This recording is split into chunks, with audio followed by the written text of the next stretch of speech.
बुलबुल गुलशन कुरान है, हम फुरकत गम से परेशान है। अस्सलामु अलैकुम रहमतुल्लाहि व बरकातुहू। नाज़रीन किराम, उम्मीद करते हैं आप खैर आफियत से होंगे। आइए आज फिर एक नए सबक के साथ आपके सामने हाजिर हुए हैं। आज के सबक में हम तख्ती नंबर 23 को पढ़ाएंगे, जिसमें इक़लाब का बयान है। तो चलिए बिला ताख़ीर हम अपने सबक को शुरू कर देते हैं। बिस्मिल्लाहिर्रहमानिर्रहीम। तख्ती नंबर 23 इक़लाब। तनवीन या नून साकिन का कायदा नंबर 3।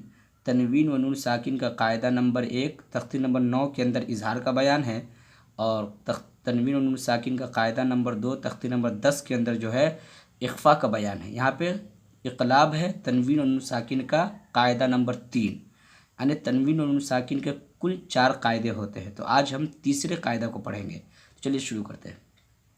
तनवीन या नून साकिन के बाद, तनवीन या नून साकिन के बाद बा आए तो नून को मीम से बदल कर गुन्ना और इख्फा के साथ पढ़ेंगे, इसको इक़लाब कहते हैं।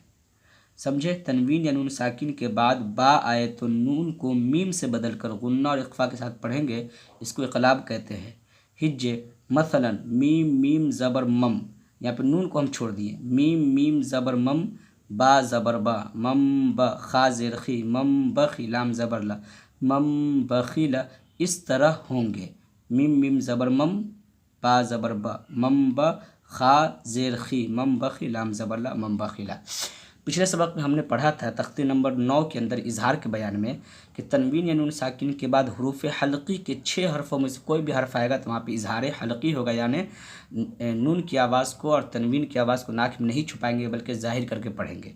फिर उसके तख्ती नंबर 10 के अंदर हमने पढ़ाया था कि तनवीन या नून साकिन के बाद हरूफ इख्फा के 15 हरफों में से कोई भी हर्फ आएगा तो वहाँ पे जो नून और तनवीन की आवाज़ को नाक में छुपाकर हम लोग पढ़ेंगे।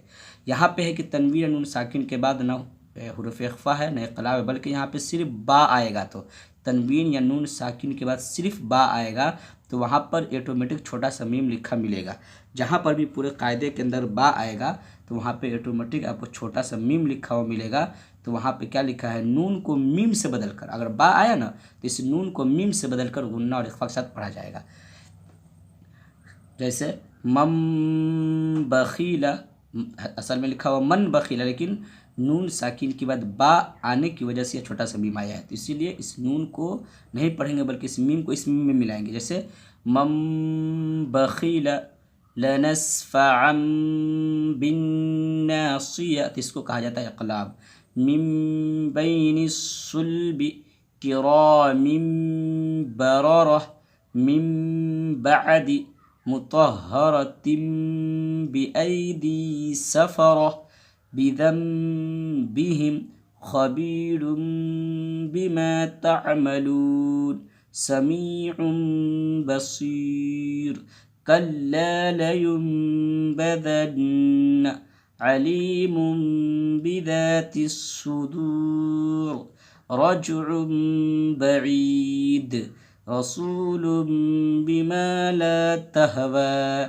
तो इस तरीके से जहाँ भी तनवीन या नून साकिन के बाद अगर छोटा बा आएगा तो यहाँ पे ऑटोमेटिक छोटा सा मीम आएगा, तो इस मीम को इस मीम में मिलाकर पढ़ेंगे, नून को मीम से बदल दिया जाएगा। तो इसको इक़लाब कहा जाता है। इसको आप बगौर समाअत फरमाएं और समझें। उम्मीद है इसको ये सबक आपको समझ में आ जाएगा। अगर ये सबक अभी समझ में आ गया हो या वीडियो अच्छा लगा हो तो चैनल को सब्सक्राइब कर दे और वीडियो को लाइक कर दे और अपने दोस्तों तक शेयर कर दे। शुक्रिया।